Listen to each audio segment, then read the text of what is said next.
বিসমিল্লাহির রহমানির রহিম। আসসালামু আলাইকুম ওরহমতুল্লাহি ওবরকাতুহু।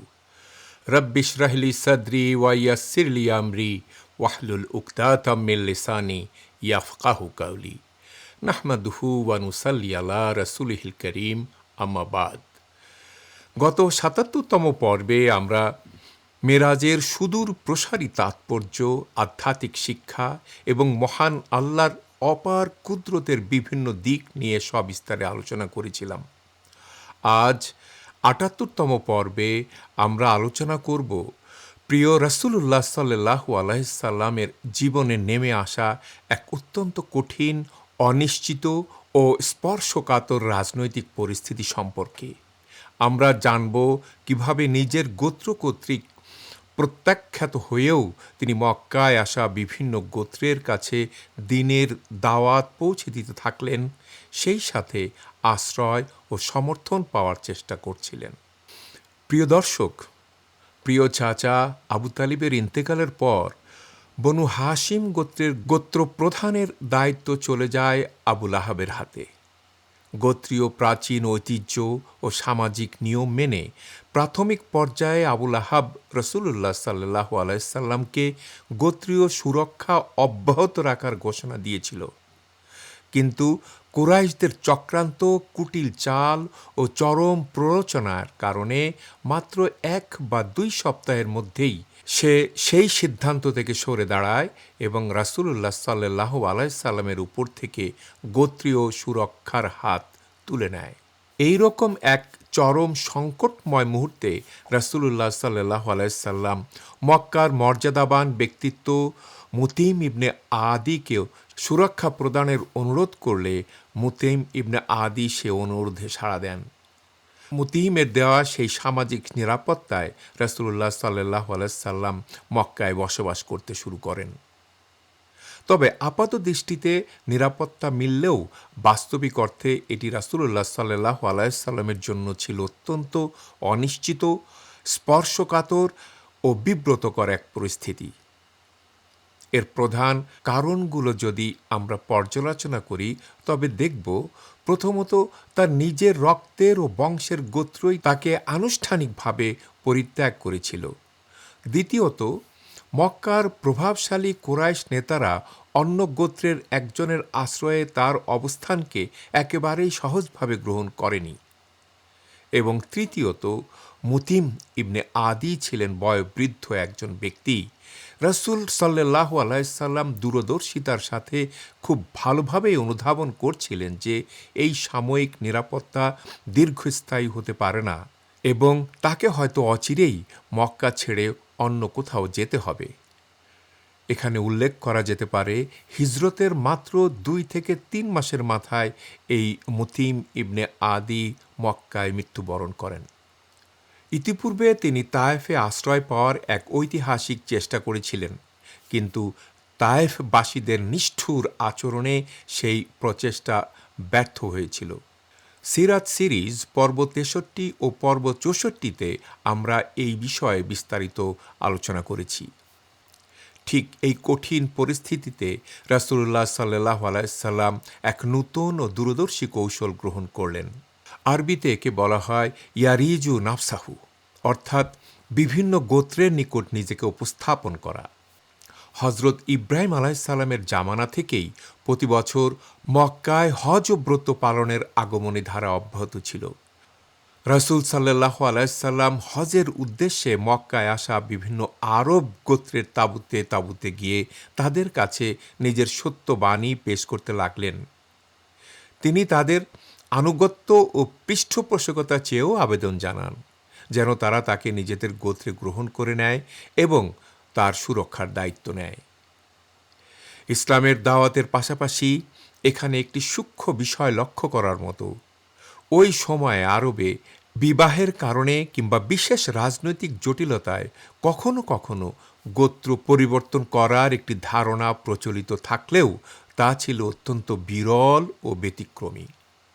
রাসূলুল্লাহ সাল্লাল্লাহু আলাইহি সাল্লাম হজের এই মহাসমাবেশকে কাজে লাগিয়ে মক্কার মিনা প্রাঙ্গণে অবস্থানরত বিভিন্ন গোত্রের কাছে গিয়ে দাওয়াত দিতে লাগলেন, সেই সাথে তাদের প্রতিরক্ষা চাইলেন।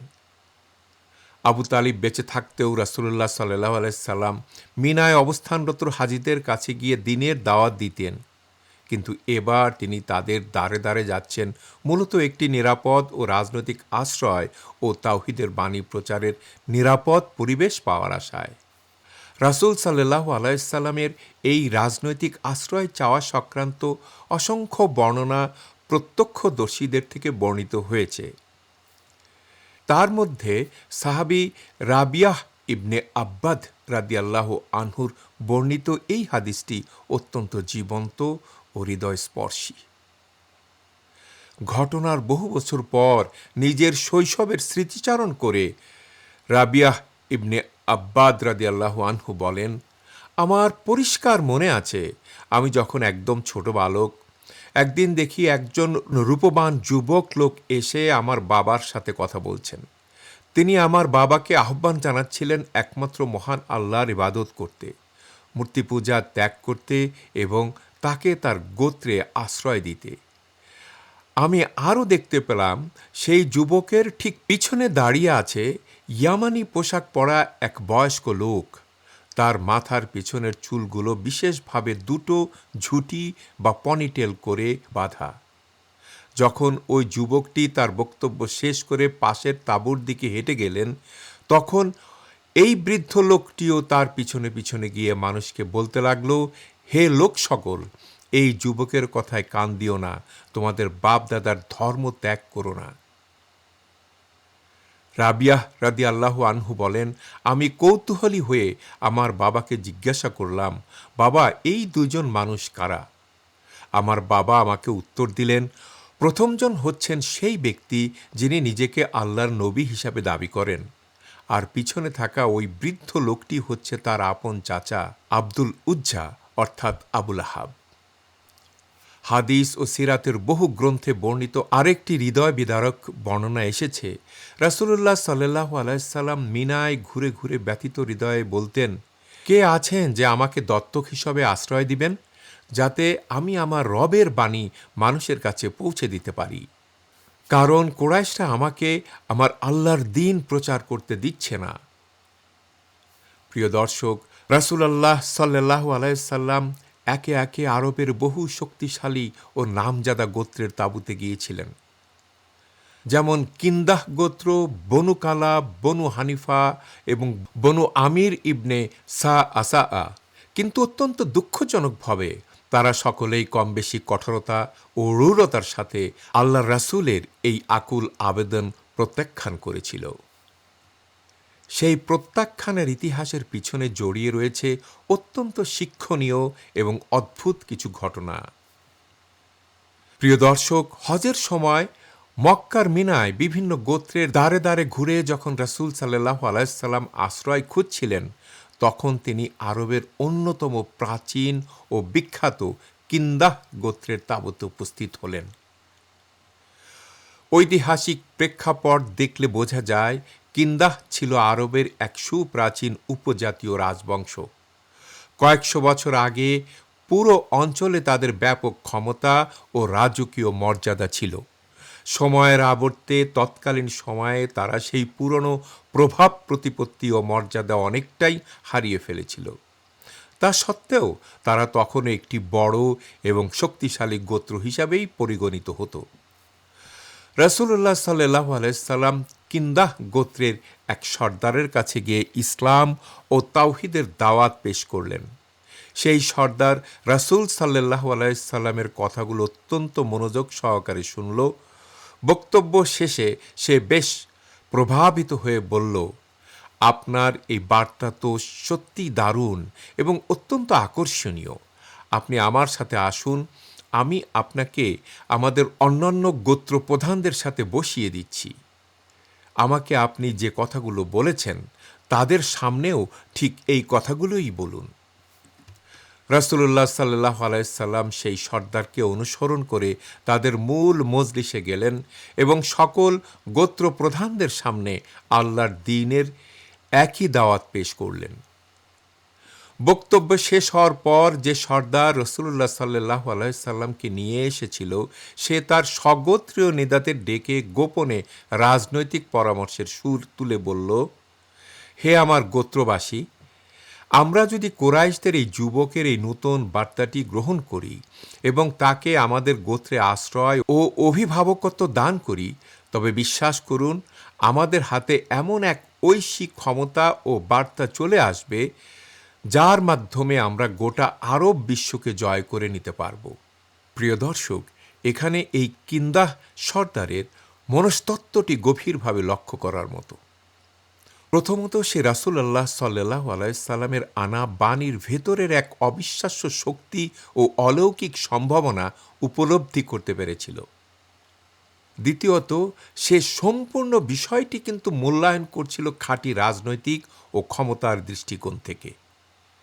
ইসলামের বাণীর এই আধ্যাত্মিক শক্তিকে সে কোনো আত্মশুদ্ধি বা ঈমানের জন্য নয়, বরং নিজেদের হারিয়ে যাওয়া রাজনৈতিক কর্তৃত্ব ও প্রভাব ফিরে পাওয়ার হাতিয়ার হিসাবে ব্যবহার করতে চেয়েছিল। প্রাচীনকালে কিন্দাহ গোত্র যে রাজত্ব হারিয়েছিল, এই নতুন বাণীর জোরে সে সেই রাজ সিংহাসন পুনরুদ্ধার করতে চাইছিল।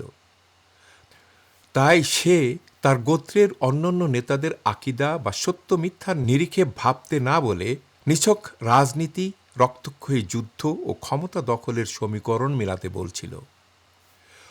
পরামর্শ শেষ করে সেই গোত্রপ্রধান সোজা রাসূলুল্লাহ সাল্লাল্লাহু আলাইহি সাল্লামের দিকে তাকিয়ে এক শর্তযুক্ত প্রস্তাব ছুড়ে দিল। সে বলল, আমরা যদি আপনার অনুসরণ করি আর আপনার সমর্থনে যুদ্ধ করে আল্লাহ যদি আমাদেরকে আপনার শত্রুদের উপর চূড়ান্ত বিজয় দান করেন, তবে আপনার মৃত্যুর পর এই গোটা রাষ্ট্র ও শাসনের কর্তৃত্ব কি আপনি আমাদের হাতে সোপর্দ করবেন?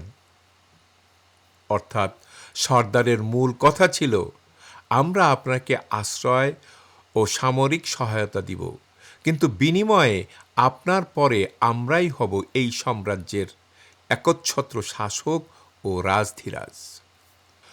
মহান আল্লাহর অপার অনুগ্রহে রাসূল সাল্লাল্লাহু আলাইহি সাল্লাম সেই সর্দারের প্রশ্নের ভিতরের কুটিল রাজনৈতিক কৌশল ও লোভ মুহূর্তেই অনুধাবন করতে পারলেন।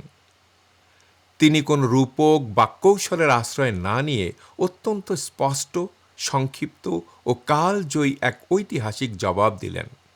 রাসূল সাল্লাল্লাহু আলাইহি সাল্লাম বললেন, রাজত্ব ও ক্ষমতার মালিক সম্পূর্ণ আল্লাহ, তিনি যাকে ইচ্ছা এই ক্ষমতা দান করেন। সুবহানাল্লাহ!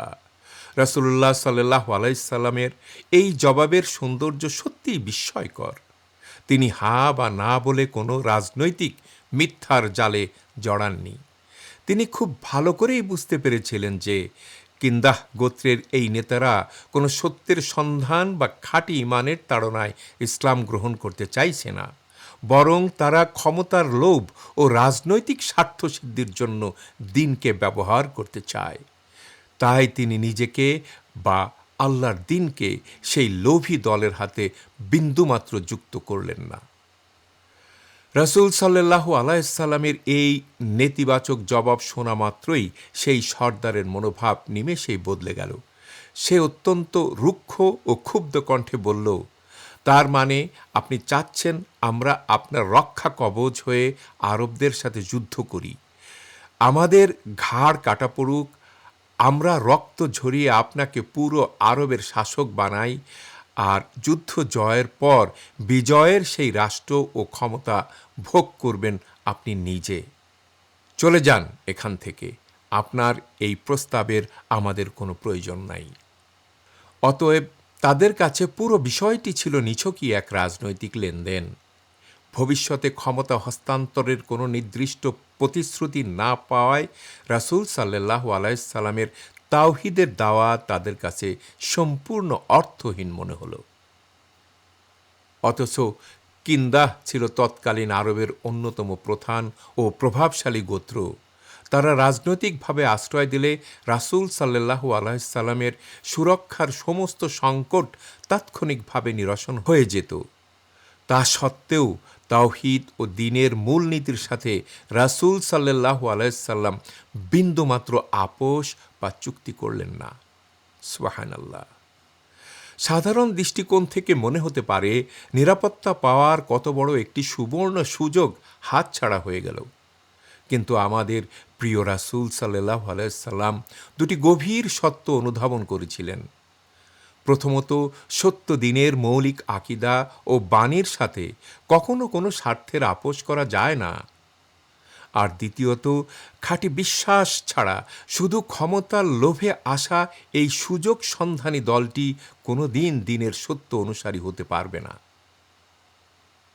এই ঘটনার মধ্য দিয়ে রাসূল সাল্লাল্লাহু আলাইহি সাল্লামের অনন্য প্রজ্ঞা, সুদূর প্রসারী রাজনৈতিক দূরদর্শিতা, সত্যের প্রতি চরম আন্তরিকতা এবং নীতিতে অটল থাকার এক অনন্য দৃষ্টান্ত আমাদের সামনে ফুটে ওঠে।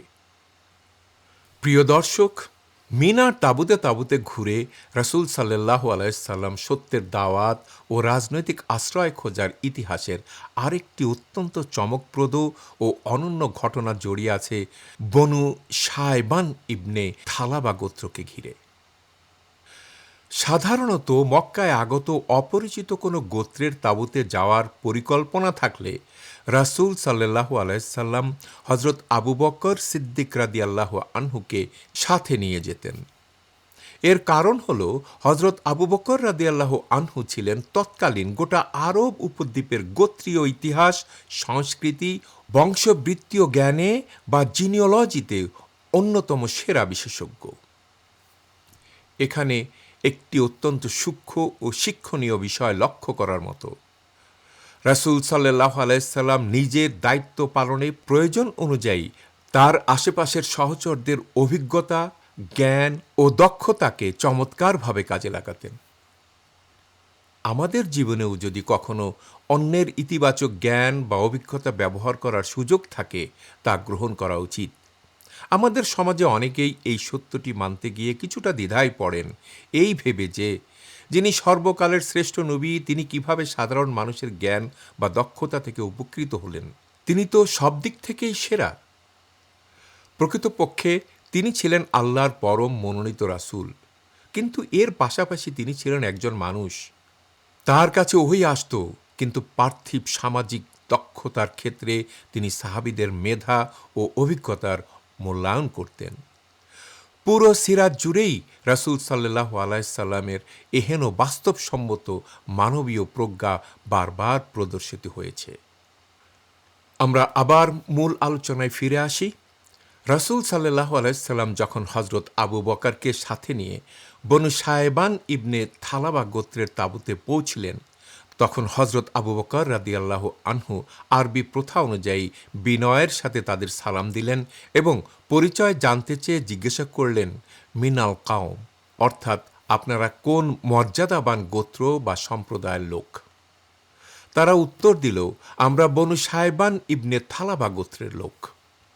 নামটি শোনা মাত্রই হযরত আবু বকর রাদিয়াল্লাহু আনহু রাসূল সাল্লাল্লাহু আলাইহি সাল্লামের দিকে কিছুটা ঝুঁকে নিচু স্বরে বললেন, ইয়া রাসূলাল্লাহ, এই বনু শায়বান হচ্ছে সমগ্র আরবের মধ্যে সবচেয়ে সম্ভ্রান্ত, সুপরিচিত, বুদ্ধিমান ও বীরত্বপূর্ণ গোত্র।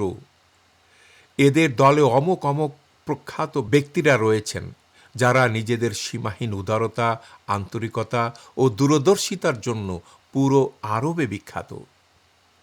এভাবে হযরত আবু বকর রাদিয়াল্লাহু আনহু রাসূলুল্লাহ সাল্লাল্লাহু আলাইহি সাল্লামকে মানসিকভাবে প্রস্তুত করলেন এবং অত্যন্ত প্রমিত ভাষায় রাসূল সাল্লাল্লাহু আলাইহি সাল্লামকে বনু শায়বানের প্রবীণ নেতাদের সামনে পরিচয় করিয়ে দিলেন। তখন বনু শায়বান গোত্রের সর্দারেরা আগ্রহী হয়ে বলল, আপনারা বলুন, কি বিষয়ে কথা বলতে এসেছেন? তখন রাসূলুল্লাহ সাল্লাল্লাহু আলাইহি সাল্লাম অত্যন্ত গম্ভীর ও আকর্ষণীয় কণ্ঠে বললেন, আমরা এখানে এসেছি আপনাদেরকে একমাত্র একক আল্লাহর ইবাদতের দাওয়াত দিতে। আপনারা যেন সমস্ত মন গড়া ও মিথ্যা উপাস্যদের চিরতরে প্রত্যাখ্যান করেন। পাশাপাশি আমরা আপনাদের কাছে আকুল আবেদন জানাচ্ছি, আপনারা আমাদেরকে আপনাদের গোত্রে আশ্রয় দিন এবং আমাদের নিরাপত্তা নিশ্চিত করুন। কারণ মক্কার কুরাইশরা অহংকারী, সীমালঙ্ঘনকারী ও অসাধু। তারা আমাকে আল্লাহর দ্বীন প্রচার করা থেকে অন্যায়ভাবে বিরত রেখেছে। মনে রাখবেন, আল্লাহ তাআলা সম্পূর্ণ অমুখাপেক্ষী ও প্রশংসিত। অর্থাৎ আমি আপনাদের সাহায্য চাচ্ছি বটে, কিন্তু আমার আল্লাহর আপনাদের কোনো সাহায্যের প্রয়োজন নেই। রাসূল সাল্লাল্লাহু আলাইহি সাল্লামের এমন গভীর ও তেজস্বী কথা শুনে গোত্র নেতারা কৌতূহলী হয়ে বলল, আপনার কি আরও কিছু বলার আছে? তখন রাসূল সাল্লাল্লাহু আলাইহি সাল্লাম অত্যন্ত সুললিত ও গম্ভীর কণ্ঠে পবিত্র কোরআনের সূরা আল আনামের 151 ও 152 নম্বর আয়াত দুইটি তেলাওয়াত করে শোনালেন, যেখানে মহান আল্লাহ বলেন, বলো, এসো তোমাদের প্রতিপালক তোমাদের জন্য যা নিষিদ্ধ করেছেন তা পড়ে শোনাই। তা এই যে, তার সাথে কোনো কিছুকে শরিক করো না, পিতামাতার সঙ্গে সদ্ব্যবহার করো, দরিদ্রতার ভয়ে তোমাদের সন্তানদের হত্যা করো না, আমি তোমাদেরকে আর তাদেরকে জীবিকা দিয়ে থাকি। প্রকাশ্য বা গোপন কোনো অশ্লীলতার কাছেও যেও না। আল্লাহ যে প্রাণ হরণ করা হারাম করেছেন তা ন্যায়সঙ্গত কারণ ছাড়া হত্যা করো না। এ সম্পর্কে তিনি তোমাদেরকে নির্দেশ দিচ্ছেন যাতে তোমরা চিন্তা ভাবনা করে কাজ করো। আর ইয়াতিমদের বয়প্রাপ্ত না হওয়া পর্যন্ত কল্যাণ সাধনের উদ্দেশ্য ছাড়া তাদের সম্পত্তির নিকটবর্তী হও না। পরিমাপ ও ওজন ন্যায়সঙ্গতভাবে পূর্ণ করো। আমি কোনো ব্যক্তির উপর সাধ্যের অতিরিক্ত দায়িত্ব চাপিয়ে দিই না। আর যখন কথা বলবে তখন ইনসাফপূর্ণ কথা বলবে, এমনকি তা যদি নিকটাত্মীয়ের সম্পর্কেও হয়। আর আল্লাহর সঙ্গে কৃত ওয়াদা পূর্ণ করো। আর এ ব্যাপারে তিনি নির্দেশ দিচ্ছেন যাতে তোমরা উপদেশ গ্রহণ করো। প্রিয় দর্শক, নীতি ও অন্যান্য সামাজিক নৈতিকতায় ভরপুর এই ঐশী বাণী শুনে বনু সাইবানের নেতারা বিমোহিত হয়ে গেল। তারা আশ্চর্য হয়ে বলল, আপনার সাথে কি আরও কিছু রয়েছে? রাসূলুল্লাহ সাল্লাল্লাহু আলাইহি সাল্লাম তখন বিখ্যাত সূরা আন-নাহলের 90 নম্বর আয়াতটি তেলাওয়াত করলেন। আল্লাহ তাআলা বলেন, নিশ্চয়ই আল্লাহ আদল অর্থাৎ ন্যায়পরায়ণতা, ইহসান অর্থাৎ সদাচরণ ও আত্মীয় স্বজনকে দানের নির্দেশ দেন, এবং তিনি অশ্লীলতা, অসৎ কাজ ও সীমালঙ্ঘন থেকে নিষেধ করেন। তিনি তোমাদেরকে উপদেশ দেন যাতে তোমরা শিক্ষা গ্রহণ করো। কোরআনের এই অলৌকিক নৈতিক বাণী শুনে গোত্রপ্রধানরা গভীর আত্মতৃপ্তিতে বলে উঠল, খোদার কসম, আপনি সত্যিই মানবজাতির জন্য পরম কল্যাণ নিয়ে এসেছেন এবং আপনি মানুষকে সর্বকালের সেরা নৈতিকতার দিকেই আহ্বান করছেন। মক্কার কুরাইশরা আপনার বিরুদ্ধে সম্পূর্ণ মিথ্যা প্রচার করছে। প্রিয় দর্শক, এখানে লক্ষ্য করুন, রাসূল সাল্লাল্লাহু আলাইহি সাল্লাম এই গোত্রের কাছে পৌঁছানোর আগেই কুরাইশরা তার ও তার আনিত ইসলাম সম্পর্কে পুরো আরবে নানা ধরনের অপপ্রচার চালিয়ে রেখেছিল। এর মাধ্যমে বোঝা যায় রাসূল সাল্লাল্লাহু আলাইহি সাল্লামের নাম ও বার্তা ইতিপূর্বেই সমগ্র আরবে ছড়িয়ে পড়েছিল। কিন্তু তিনি যখন নিজে কোরআন তেলাওয়াত করে শোনালেন, তখন তারা নিমেষেই বুঝে ফেলল যে কুরাইশদের ছড়ানো তথ্যগুলো ছিল একদমই মিথ্যা ও ষড়যন্ত্রমূলক। প্রিয় দর্শক, রাসূলুল্লাহ সাল্লাল্লাহু আলাইহি সাল্লামের মুখে কোরআনের ঐশী বাণী শুনে বিমোহিত হওয়ার পর বনু সাইবান গোত্রের অত্যন্ত প্রবীণ ও সম্মানিত ব্যক্তিত্ব হানি ইবনে কায়েস উঠে দাঁড়ালেন। তিনি রাসূল সাল্লাল্লাহু আলাইহি সাল্লামের প্রতি পরম শ্রদ্ধা বজায় রেখে অত্যন্ত প্রজ্ঞার সাথে বললেন, হে কুরাইশ বংশের সম্ভ্রান্ত সদস্য, আপনি যা বলেছেন আমি তা অত্যন্ত মনোযোগ দিয়ে শুনেছি। কিন্তু আমার মন বলছে, প্রথম সাক্ষাতেই যদি আমরা আমাদের বাপ-দাদার সুপ্রাচীন ধর্ম ত্যাগ করে আপনার পথ ও চিন্তা গ্রহণ করে নেই, তবে সেটি হবে চরম এক তাড়াহুড়া সিদ্ধান্ত। এমন একপাক্ষিক সিদ্ধান্ত আমাদের গোত্রের জন্য বড় ধরনের বিপদের কারণ হতে পারে। তাছাড়া আমাদের গোত্রের বহু মানুষ ও অন্যান্য সর্দাররা নিজেদের দেশে রয়ে গেছেন। তাদের সাথে পরামর্শ করার সুযোগ আমাদের হয়নি। সুতরাং আমি মনে করি বিষয়টি নিয়ে আমাদের আরও ভাবা উচিত, আর আপনাদেরও অপেক্ষা করা উচিত। আগামী বছর হজের মৌসুমে আমরা আবারও ফিরে আসব, আপনিও আসবেন। তখন আমরা ঠান্ডা মাথায় সিদ্ধান্ত নিতে পারব। হানি ইবনে কায়েসের এই বিচক্ষণ বক্তব্যের পর তিনি তাদের গোত্রের পরাক্রান্ত সামরিক প্রধান মুথান্না ইবনে হারিতার দিকে ফিরে জিজ্ঞাসা করলেন, হে মুথান্না, এই বিষয়ে আপনার মতামত কি? প্রিয় দর্শক, আপনার নিশ্চয়ই মনে আছে আলোচনার শুরুতেই হজরত আবু বকর রাদিয়াল্লাহু আনহু রাসূল সাল্লাল্লাহু আলাইহি সাল্লামকে বলেছিলেন যে বনু সায়বান অত্যন্ত বুদ্ধিমান, প্রজ্ঞাবান ও মহৎ লোক। তাদের এই পারস্পরিক আলোচনাতেই তা স্পষ্ট হয়ে উঠছিল। তাদের সামরিক প্রধান মুথান্না ইবনে হারিথা সামনে এগিয়ে এসে অত্যন্ত যুক্তিপূর্ণ ও বাস্তবসম্মত কথা বললেন। তিনি বললেন, আমাদের মুরব্বী হানি ইবনে কায়েস যা বলেছেন তা একেবারেই সত্য। আমাদের কোনো তাড়াহুড়ো করা ঠিক হবে না।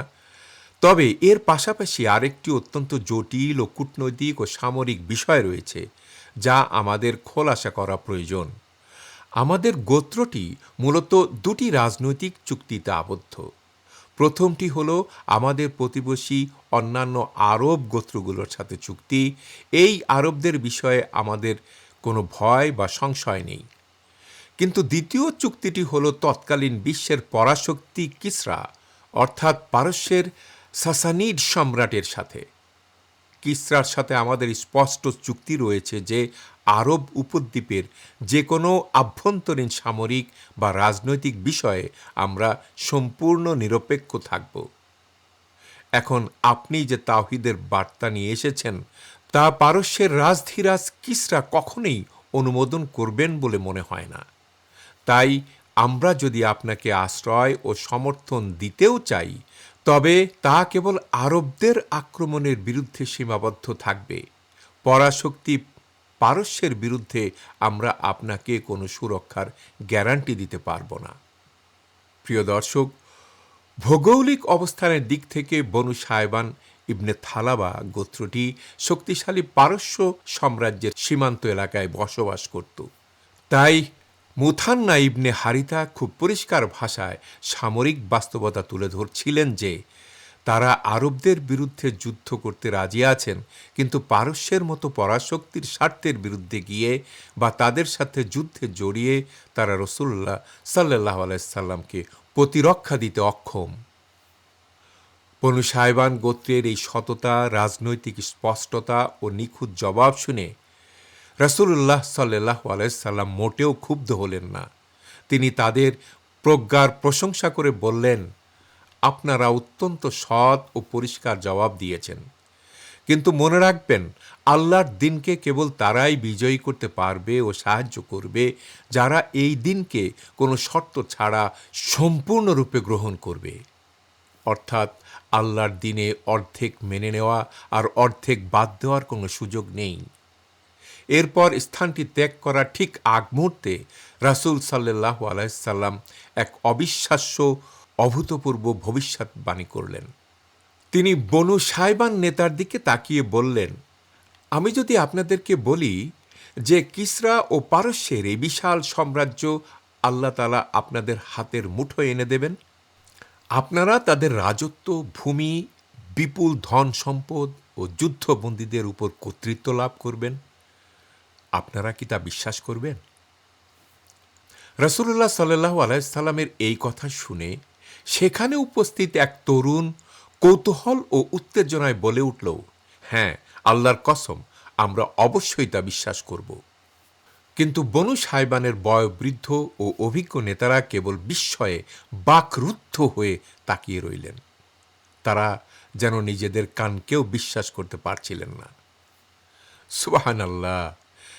প্রিয় দর্শক, চিন্তা করে দেখুন, এটি কত বড় এবং অলৌকিক এক ভবিষ্যৎবাণী। এমন এক মুহূর্তে রাসূল সাল্লাল্লাহু আলাইহি সাল্লাম বিশ্বের সর্বশ্রেষ্ঠ পরাশক্তি পারস্য সাম্রাজ্যের ধ্বংসের কথা বলছেন, যখন তিনি নিজে চরম নিরাপত্তাহীনতায় ভুগছেন। স্বগোত্র কর্তৃক বিতাড়িত হয়ে নিজের জীবন রক্ষা ও দ্বীন প্রচারের জন্য মক্কার তাঁবুতে তাঁবুতে ঘুরে আশ্রয় ভিক্ষা করছেন। আর সবচেয়ে আশ্চর্যের বিষয় হল, রাসূলুল্লাহ সাল্লাল্লাহু আলাইহি সাল্লাম কিন্তু অন্য পরাশক্তি রোমান সাম্রাজ্য বা কায়সারের নাম নেননি। তিনি সুনির্দিষ্টভাবে পারস্য সম্রাট কিসরা এবং তার সাম্রাজ্য পতনের কথাই বলেছিলেন। পারস্য সাম্রাজ্য কিন্তু রাসূল সাল্লাল্লাহু আলাইহি সাল্লামের এই অলৌকিক ভবিষ্যদ্বাণী অনুযায়ী ধূলিসাৎ হয়ে গিয়েছিল এবং ইতিহাসবিদদের স্তব্ধ করে দিয়েছিল। প্রিয় দর্শক, বনু সায়বান গোত্রের তাঁবুতে রাসূল সাল্লাল্লাহু আলাইহি সাল্লামের করা এই অলৌকিক ভবিষ্যদ্বাণী কেবল কোনো রাজনৈতিক অনুমান ছিল না, এটি ছিল ওহীর সূত্র ধরে প্রাপ্ত এক চূড়ান্ত সত্য। কেন এটি মানব ইতিহাসের অন্যতম বিস্ময় ছিল তা বুঝতে হলে আমাদের তৎকালীন আন্তর্জাতিক ভূ রাজনীতির দিকে তাকাতে হবে।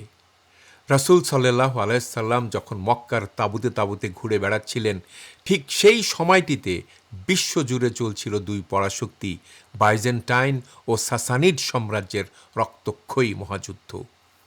পবিত্র কোরআনের সূরা আর রুমের 1 ও 2 নম্বর আয়াতে আল্লাহ তাআলা এই ভূ রাজনৈতিক সংঘাতের কথাই উল্লেখ করে বলেছিলেন, আলিফ লাম মিম, রোমানরা পরাজিত হয়েছে। খ্রিস্টীয় 614 থেকে 618 সালের মধ্যে পারস্যের সম্রাট কিসরা দ্বিতীয় খসরু রোমান সাম্রাজ্যকে চূর্ণ বিচূর্ণ করে জেরুজালেম, দামেস্ক ও মিশর পর্যন্ত নিজের নিয়ন্ত্রণে নিয়ে নেন। রোমানদের পরাজয়ে মক্কার পৌত্তলিক কুরাইশরা আনন্দিত হয়েছিল, কারণ তারা অগ্নিপূজক পারসিকদের নিজেদের ধর্মীয় মিত্র মনে করত। অন্যদিকে রোমানরা আহলে কিতাব হওয়ার কারণে মুসলিমরা রোমানদের সমর্থন করতেন। এমন এক প্রেক্ষাপটে পারস্য সম্রাট কিসরা যখন ক্ষমতার সর্বোচ্চ শিখরে, তখন রাসূল সাল্লাল্লাহু আলাইহি সাল্লাম নবুয়তের দাওয়াত দিয়ে তাকে চিঠি পাঠান। অহংকারী কিসরা সেই চিঠি ছিঁড়ে ফেলেছিল। সহিহ বুখারীর 2939 নম্বর হাদিসে বর্ণিত হয়েছে, রাসূল সাল্লাল্লাহু আলাইহি সাল্লাম যখন শুনলেন কিসরা তার চিঠি ছিঁড়ে ফেলেছে, তখন তিনি অভিশাপ দিয়ে বলেছিলেন, আল্লাহ যেন তার সাম্রাজ্যকে খণ্ড বিখণ্ড করে দেন। ইতিহাস সাক্ষী, রাসূল সাল্লাল্লাহু আলাইহি সাল্লামের সেই দোয়ার পর পারস্য সাম্রাজ্য আর কখনোই মাথা তুলে দাঁড়াতে পারেনি। বিশ্বের বাঘা বাঘা ইতিহাসবিদরা আজও স্তব্ধ হয়ে যান এই চিন্তা করে যে, যে জাতিকে তৎকালীন রোমানদের মতো বিশাল পরাশক্তিও হারাতে পারেনি, সেই 400-500 বছরের পরাক্রমশালী পারস্য সাম্রাজ্যকে কিভাবে আরব মরুভূমির একদল যাযাবর মুসলিম মাত্র কয়েক বছরের মধ্যে মানচিত্র থেকে মুছে ফেলল। খলিফা হযরত ওমর রাদিয়াল্লাহু আনহুর খেলাফতকালে কাদিসিয়া ও নাহাবানদের ঐতিহাসিক যুদ্ধে পারস্য সাম্রাজ্য চিরতরে বিলুপ্ত হয়ে যায়। আর এই বিজয়ের সবচেয়ে বিস্ময়কর ঘটনা কি ছিল জানেন? পারস্যের প্রধান সেনাপতি রুস্তমের দরবারে যখন মুসলিমদের প্রতিনিধি হিসাবে সাহাবী হযরত রিবি ইবনে আমির রাদিয়াল্লাহু আনহু প্রবেশ করলেন, তখন তার সাধারণ পোশাক ও জীর্ণ হাতিয়ার দেখে রুস্তম অহংকার করে বলেছিল, তোমরা তো ক্ষুধার্ত যাযাবর, খাদ্যের জন্য এসেছ। তখন হযরত রিবি ইবনে আমির রাদিয়াল্লাহু আনহু পারস্য রাজপ্রাসাদের সমস্ত অহংকার চূর্ণ করে দিয়ে সেই অমর ভাষণটি দিয়েছিলেন, আল্লাহ আমাদেরকে পাঠিয়েছেন মানুষকে মানুষের দাসত্ব থেকে বের করে এক আল্লাহর দাসত্বে নিয়ে আসতে, দুনিয়ার সংকীর্ণতা থেকে বের করে আখেরাতের প্রশস্ততায় পৌঁছে দিতে, আর সমস্ত বাতিল ধর্মের জুলুম থেকে বের করে ইসলামের ন্যায় বিচারের ছায়াতলে আশ্রয় দিতে। সুবহানাল্লাহ, সুবহানাল্লাহ। মক্কার তাঁবুতে রাসূল সাল্লাল্লাহু আলাইহি সাল্লাম বনু সায়বানকে যেভাবে কিসরার সাম্রাজ্য পতনের কথা বলেছিলেন, ইতিহাস ঠিক সেভাবেই বাস্তবায়িত হয়েছিল। বনু সাইবান গোত্র রাসূল সাল্লাল্লাহু আলাইহি সাল্লামের সাথে সরাসরি চুক্তি না করলেও তারা পরম শ্রদ্ধার সাথে ইসলামের বার্তা শুনেছিল এবং সত্যকে অনুধাবন করেছিল। তাদের রাজনৈতিক সচেতনতা ও বাস্তববাদী দৃষ্টিভঙ্গি আমাদের শেখায় যে ঈমান ও বিশ্বাসের সাথে কোনো শর্ত বা আপোষ চলে না। আল্লাহর দ্বীনকে সাহায্য করতে হলে শতভাগ ত্যাগ ও নিষ্ঠার সাথেই এগিয়ে আসতে হবে। আজ এ পর্যন্তই। ও আখিরু দাওয়ানা আনিল হামদুলিল্লাহি রাব্বিল আলামিন। ৭৯তম পর্বে আমরা প্রবেশ করব নবুয়তের ইতিহাসের সবচেয়ে আশাব্যঞ্জক ও মোড় ঘুরিয়ে দেওয়ার এক অধ্যায়ে। আমরা জানব ইয়াসবীর অর্থাৎ মদিনার ভৌগোলিক প্রেক্ষাপট, আউস ও খাগরাজ গোত্রের এক দশকের রক্তক্ষয়ী গৃহযুদ্ধ এবং কিভাবে এক অচেনা ও দরিদ্র ছোট গোত্রের হাত ধরে ইসলামের মহান বিজয়ের সূচনা হয়েছিল।